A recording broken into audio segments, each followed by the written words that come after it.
Assalamualaikum warahmatullahi wabarakatuh. Baiklah, pada hari ini kita akan membahas mengenai termodinamika sebagai bagian dari pembahasan materi kimia dasar 2. Salah satu tujuan utama mempelajari termodinamika dari sudut pandang kimiawan adalah agar dapat memprediksi apakah suatu reaksi akan terjadi atau tidak ketika sejumlah reaksi atau reaktan dicampur pada sekumpulan kondisi tertentu, misalnya pada suhu, tekanan, dan konsentrasi tertentu. Nah, pengetahuan ini penting bagi seorang kimiawan yang sedang mensintesis senyawa di laboratorium misalnya, atau membuat bahan kimia di pabrik dalam skala besar, atau sedang memahami proses biologis yang rumit di dalam sel. Nah, reaksi yang sesungguhnya terjadi pada kondisi tertentu ini disebut dengan reaksi spontan. Hukum termodinamika yang pertama menyebutkan bahwa energi tidak dapat diciptakan ataupun ditiadakan. Kemudian, total energi alam semesta adalah tetap, dan energi dapat diubah dari satu bentuk energi ke bentuk energi lainnya atau dipindahkan dari sistem ke lingkungan dan sebaliknya. Nah, hukum termodinamika yang pertama yaitu hukum kekekalan energi, di mana energi tidak dapat diciptakan atau dimusnahkan, tetapi dapat berubah bentuk atau beralih sistem dalam bentuk kerja atau kalor, yang mana Q yaitu kalor dan W kerja. Hubungan antara kalor dan kerja ini disebut dengan perubahan energi atau delta E, di mana semua yang tidak termasuk bagian dari sistem disebut dengan lingkungan. Kemudian sebaliknya, yang tidak termasuk dalam lingkungan disebut dengan sistem. Apa itu lingkungan dan sistem? Sistem adalah sejumlah materi atau dalam ruang yang dijadikan objek studi, sedangkan lingkungan adalah massa atau daerah yang berada di luar sistem. Dan di antara sistem dan lingkungan ini terdapat batas, yaitu bidang nyata atau maya antara sistem dan lingkungan, di mana batas tersebut dapat berubah ataupun tetap. Energi semesta sama dengan energi sistem ditambah energi lingkungan. Sesuai dengan hukum termodinamika yang pertama, di mana energi total semesta bersifat konstan, oleh karena itu energi tidak dapat diciptakan atau dimusnahkan. Salah satu proses spontan ditunjukkan pada contoh gambar berikut ini. Misalnya, terdapat tabung A dan tabung B, di mana di tabung B terdapat gas. Secara spontan, gas yang terdapat dalam tabung B berevolusi ke dalam tabung A, karena di tabung A ini tabung yang bersifat vakum. Tetapi setelah kedua tabung ini berisi gas, gas tidak dapat kembali secara spontan ke dalam tabung B.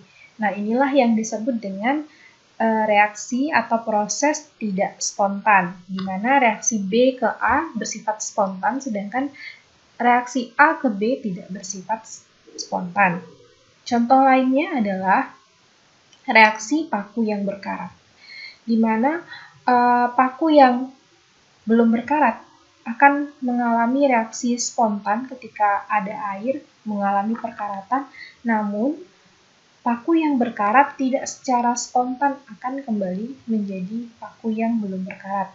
Nah, proses yang berjalan spontan tidak harus berlangsung dengan laju reaksi yang dapat diamati. Nah, contohnya juga ini, proses spontan itu bukan berarti harus berlangsung cepat, namun juga dapat berlangsung lambat seperti paku yang berkarat. Proses yang berjalan spontan ke suatu arah adalah tidak spontan ke arah yang sebaliknya. Contoh-contoh lain proses spontan misalnya air terjun yang jatuh ke bawah, tapi tidak mungkin secara spontan juga naik kembali ke atas, atau gula larut dalam kopi, atau misalnya pada tekanan 1 atm, air membeku di bawah 0 derajat Celcius dan es mencair di atas 0 derajat Celcius. Nah, itu prosesnya spontan terjadi. Atau pada kalor mengalir dari benda yang lebih panas ke benda yang lebih dingin, atau yang terjadi pada pemuaian gas pada lampu bohlam, dan contoh yang sebelumnya tadi seperti contoh besi yang berkarat jika terkena air dan oksigen.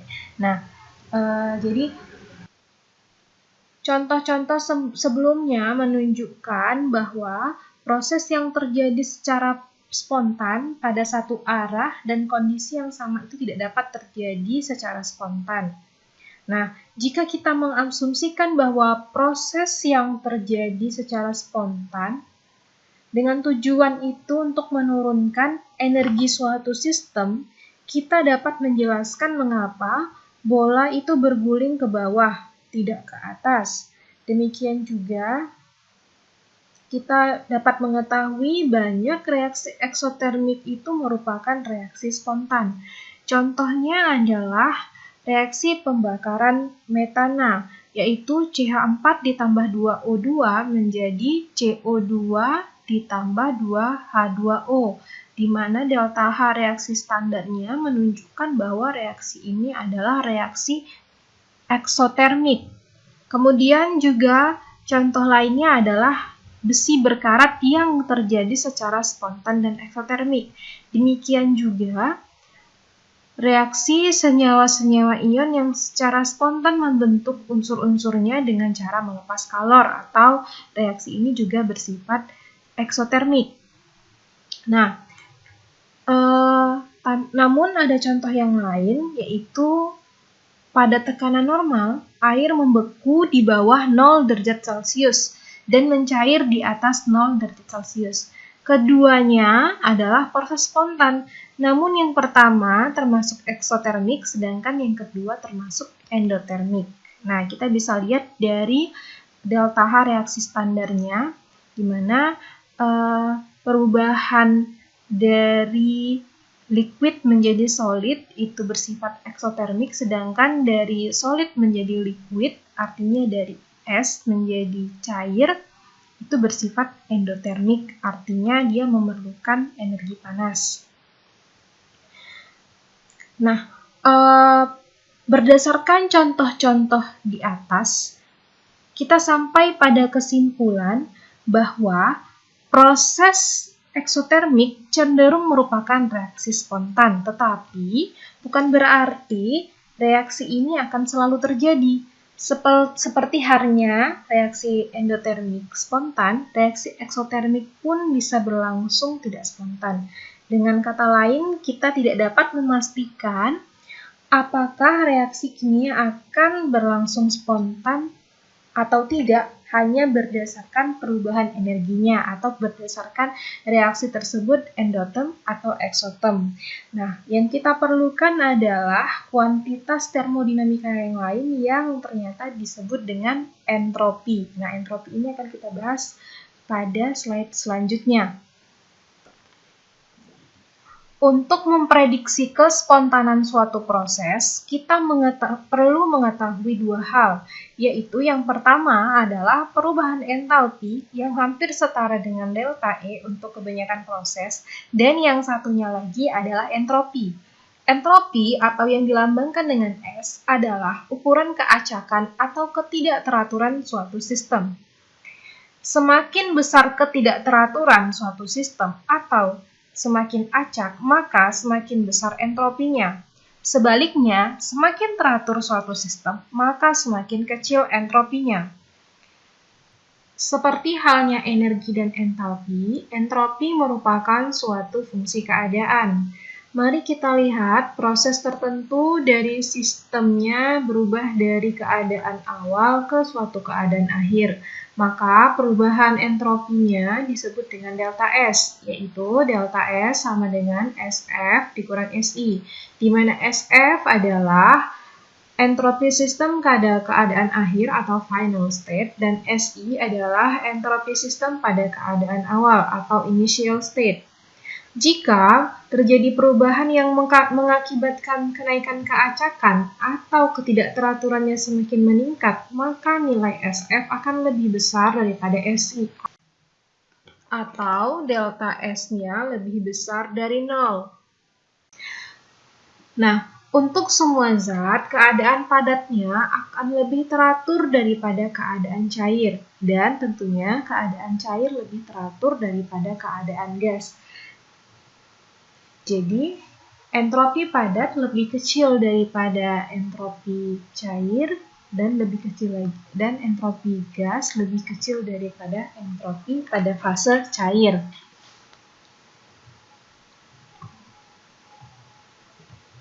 Oke, selanjutnya Gambar berikut ini menunjukkan beberapa proses yang menghasilkan kenaikan entropi.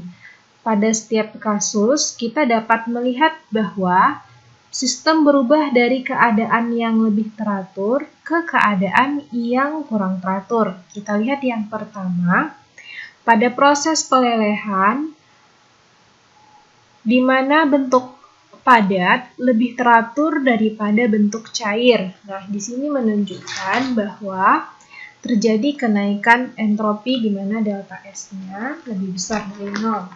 Kemudian pada gambar yang selanjutnya, pada proses penguapan, yaitu perubahan fase dari liquid atau cair menjadi uap. Nah, semakin tidak teratur. Kemudian pada fase pelarutan, di mana di situ ada pelarut dan zat terlarut, kemudian menjadi larutan, di sini juga terjadi kenaikan entropi. Demikian juga pada proses pemanasan, pada tahap yang pertama, suhu awal kemudian ditambah panas, terjadi kenaikan suhu sehingga entropi juga akan mengalami kenaikan.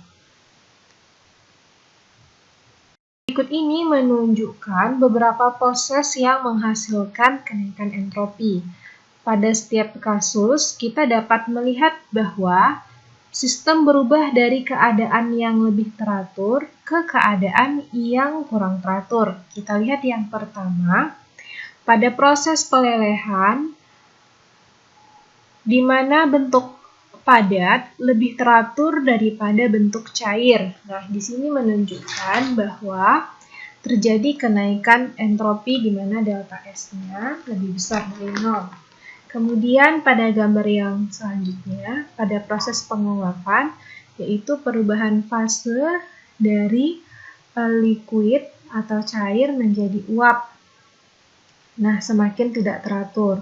Kemudian pada fase pelarutan, di mana di situ ada pelarut dan zat terlarut, kemudian menjadi larutan, di sini juga terjadi kenaikan entropi. Demikian juga pada proses pemanasan, pada tahap yang pertama, suhu awal kemudian ditambah panas, terjadi kenaikan suhu sehingga entropi juga akan mengalami kenaikan.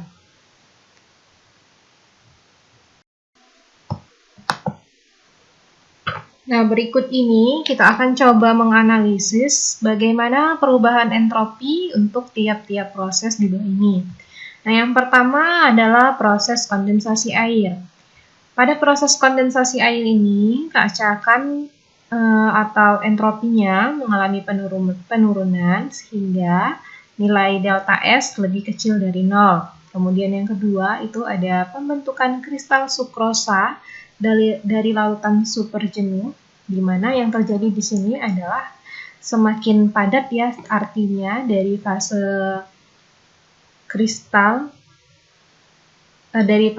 cair menjadi kristal, artinya menjadi fase padat sehingga keacakan menurun, jadi nilai entropinya juga mengalami penurunan, yaitu delta S lebih kecil dari 0. Kemudian ini ada pemanasan gas hidrogen dari 60 derajat Celcius sampai dengan 80 derajat Celcius. Pada proses pemanasan, tentunya ini akan menaikkan tingkat keacakan sehingga nilai entropi akan meningkat juga, dan nilai delta S-nya berarti lebih besar dari 0. Kemudian ada proses penyubliman es kering. Nah, di sini juga terjadi keacakan yang meningkat sehingga nilai entropinya juga meningkat. Jadi nilai entropi ini berbanding lurus dengan tingkat keacakan dari proses yang terjadi. Nah, berikut ini ada soal yang dijadikan sebagai bagian dari tugas terstruktur, yaitu soal tentang memprediksi nilai entropi relatif. Nah, silahkan dikerjakan, kemudian dikumpulkan di Google Classroom. Selanjutnya, kita akan membahas hukum termodinamika yang kedua.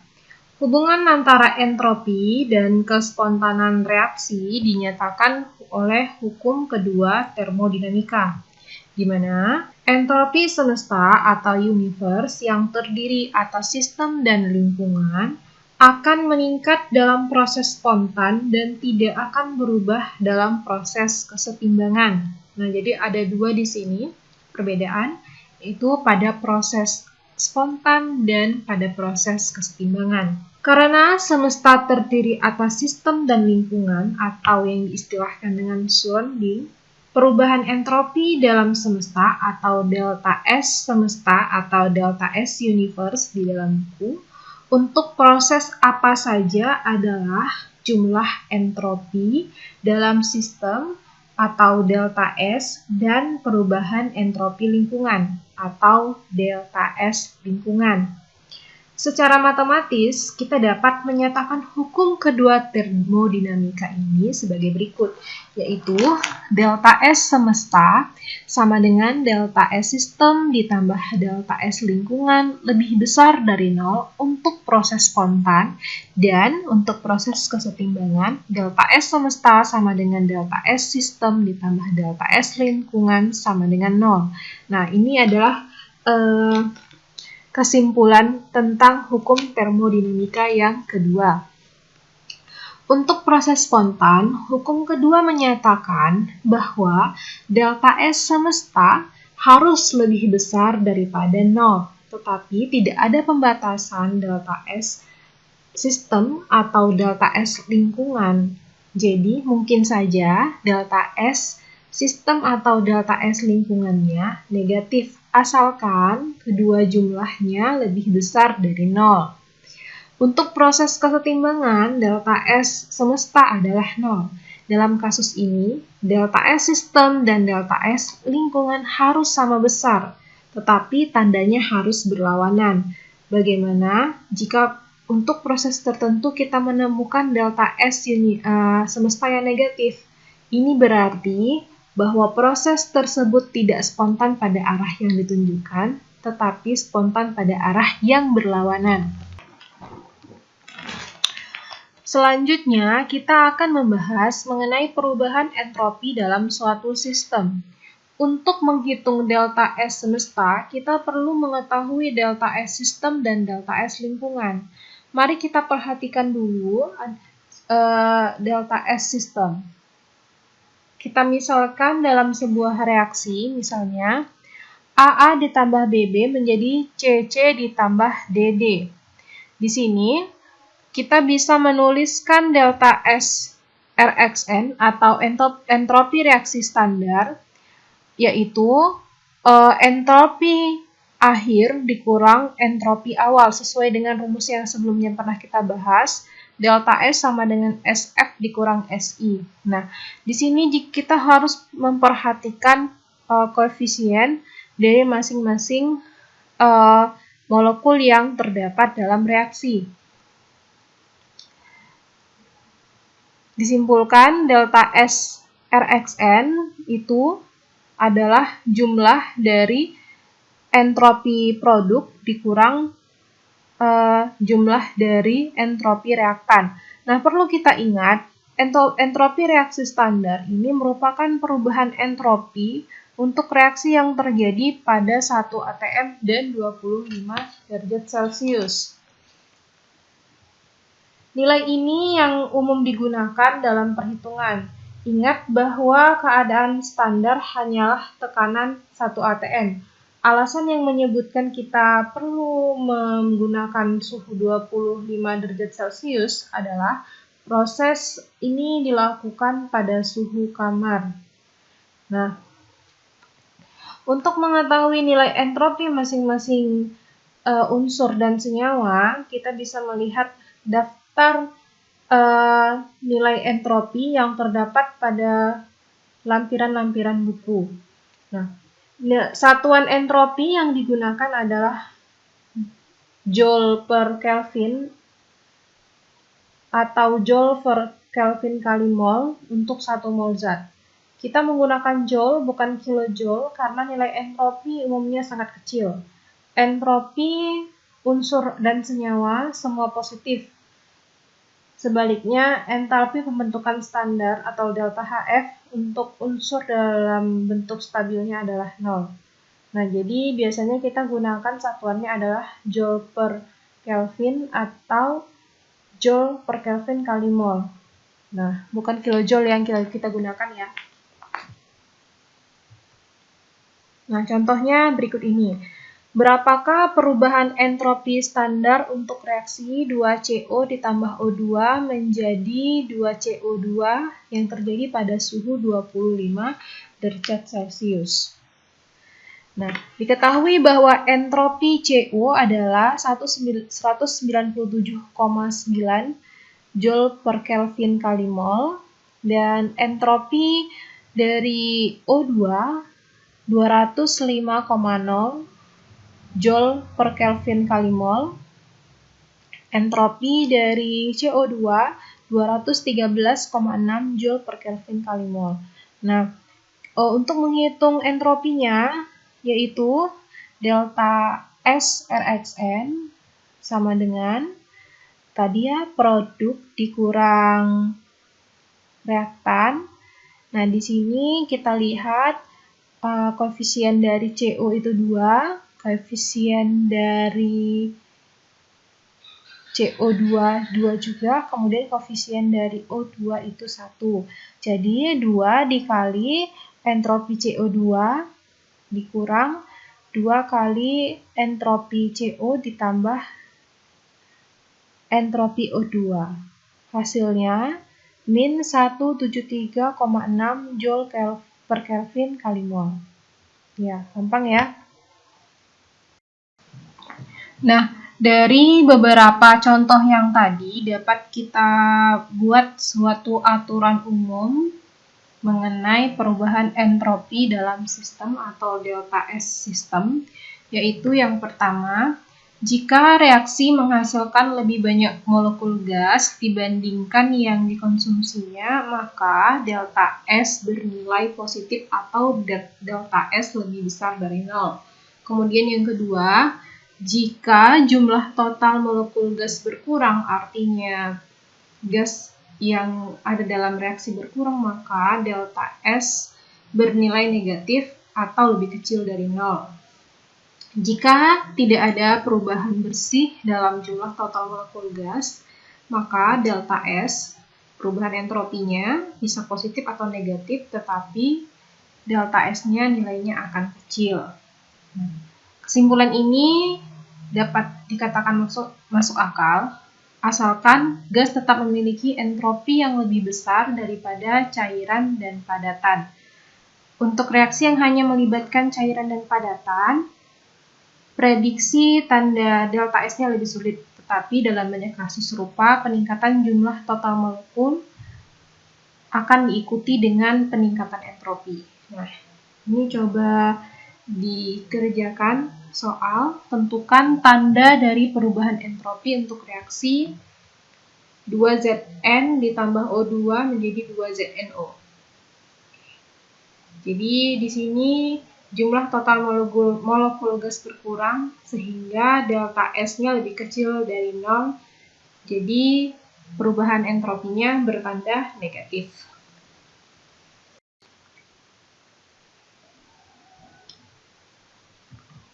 Setelah tadi kita membahas perubahan entropi yang terjadi dalam sistem, selanjutnya kita akan membahas mengenai perubahan entropi dalam lingkungan. Berikut ini kita lihat bagaimana menghitung delta S lingkungan. Bila suatu proses eksotermis berlangsung dalam suatu sistem, kalor yang dipindahkan ke lingkungan meningkatkan gerakan molekul di lingkungan. Akibatnya, ada peningkatan ketidakteraturan pada tingkat molekul dan entropi lingkungan menjadi meningkat. Jadi, dalam proses eksotermik itu akan terjadi peningkatan ketidakteraturan. Sehingga, kalau terjadi peningkatan ketidakteraturan, artinya semakin acak, maka entropi akan meningkat. Nah, sebaliknya, dalam proses endotermik, dalam sistem menyerap di mana sistem itu menyerap kalor dari lingkungan. Dengan demikian, entropi lingkungan, dengan demikian entropi di lingkungan menjadi menurun karena gerakan molekul berkurang. Untuk proses pada tekanan konstan, perubahan kalor sama dengan perubahan entalpi sistem. Dengan demikian, perubahan entropi lingkungan atau delta S berbanding lurus dengan delta H sistem. Jadi, delta S lingkungan berbanding lurus dengan entalpi sistem. Tanda minus yang digunakan karena jika terjadi proses eksotermis, delta H atau entalpi sistem negatif dan delta S atau delta entropi bernilai positif, menandakan adanya peningkatan entropi. Sebaliknya, pada proses endotermik, delta H sistem atau perubahan entalpi sistem positif, sedangkan delta S atau perubahan entropi bernilai negatif yang menunjukkan terjadi penurunan entropi di lingkungan. Nah, pada proses eksotermis, delta S atau perubahan entropi lingkungan lebih besar dari 0. Sedangkan pada proses eksotermik, delta S lingkungan lebih kecil dari 0. Yang terakhir, kita akan membahas hukum termodinamika ketiga. Sejauh ini kita telah menghubungkan entropi dengan ketidakteraturan molekul, di mana semakin tinggi ketidakteraturan atau kebebasan gerak molekul atau atom dari suatu sistem, maka entropinya semakin besar. Susunan paling teratur dari suatu zat adalah bentuk kristal yang terbentuk pada suhu 0 mutlak atau 0 Kelvin, di mana pada susunan seperti ini atom atau molekul itu menjadi sulit bergerak, menjadi paling sulit bergerak. Jadi entropi paling rendah yang dapat dicapai oleh zat adalah entropi dari suatu kristal sempurna pada suhu 0 mutlak.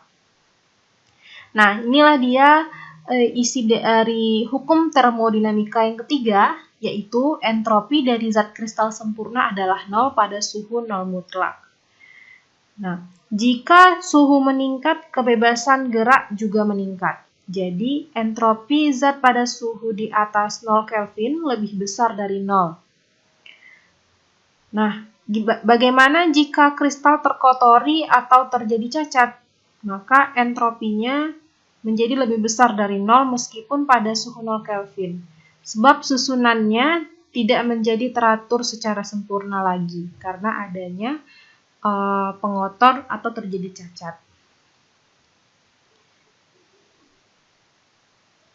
Hal penting tentang hukum ketiga termodinamika adalah hukum ini memungkinkan kita menentukan entropi mutlak suatu zat. Dimulai dengan mengetahui bahwa entropi suatu zat kristal murni adalah 0 pada 0 Kelvin. Kita dapat mengukur peningkatan entropi zat bila dipanaskan. Katakan pada suhu 298 Kelvin, perubahan entropinya berarti delta S sama dengan SF kurang SI sama dengan delta F. Karena SI-nya 0. Dengan demikian, delta S atau SF yang disebut entropi mutlak karena merupakan nilai sejati, bukan nilai yang diturunkan dengan menggunakan acuan sembarang.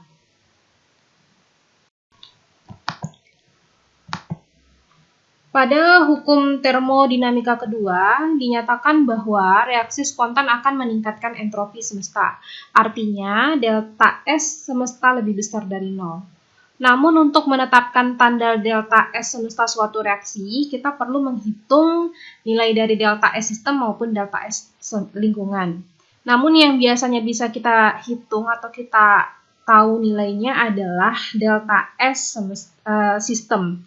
Nah, untuk delta S lingkungan sendiri biasanya cukup sulit untuk kita tentukan. Untuk itu, kita biasanya memakai fungsi termodinamika lain untuk membantu menetapkan apakah reaksi akan terjadi spontan dengan melihat sistem dari proses tersebut. Nah, jadi di sini fungsi termodinamikanya yang lain itu adalah energi bebas Gibbs atau yang biasanya disingkat dengan energi bebas. Nah, energi bebas Gibbs ini dikemukakan oleh fisikawan Amerika bernama Josiah Willard Gibbs. Apa itu energi bebas Gibbs? Energi bebas Gibbs adalah suatu fungsi yang menggabungkan entalpi dan entropi sistem, yaitu G dan lambang dari energi bebas Gibbs sama dengan H dikurang PS.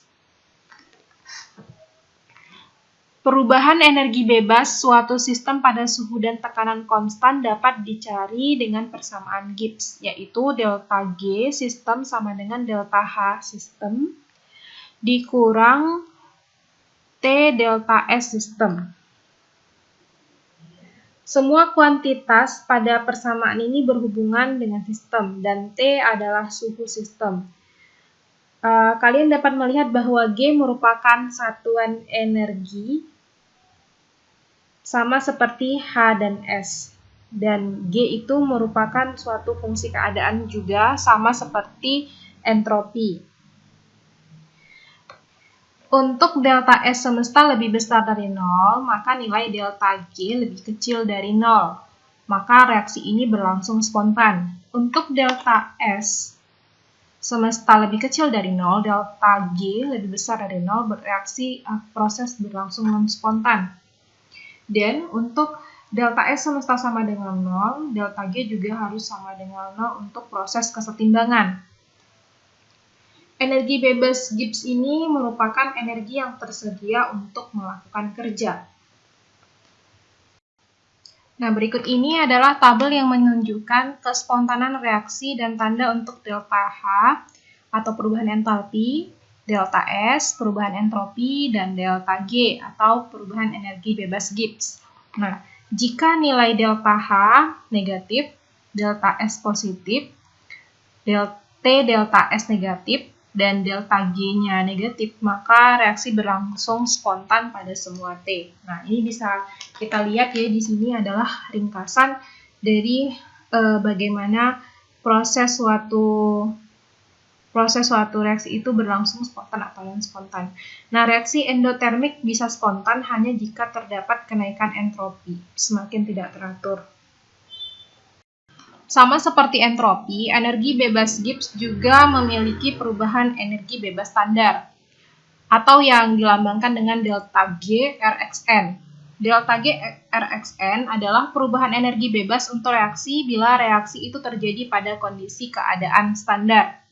Untuk menghitung delta G Rxn, kita mulai dengan persamaan AA ditambah BB menjadi CC ditambah DD, di mana perubahan energi bebas standar untuk reaksi ini adalah perubahan energi bebas reaksi standar sama dengan C dikali delta G F dari C ditambah D dikali delta G F dari D dikurang A dikali delta G F dari A ditambah B dikali delta G F dari B. Atau secara umum, delta G Rxn sama dengan jumlah dari koefisien dikali delta GF produk dikurang jumlah dari koefisien dikali delta GF reaktan, di mana M dan N adalah koefisien stoikiometri dan delta GF adalah energi bebas pembentukan standar dari senyawa.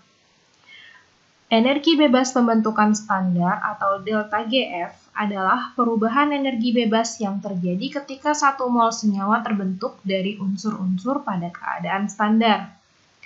Delta GF dari semua unsur dalam bentuk standarnya adalah 0.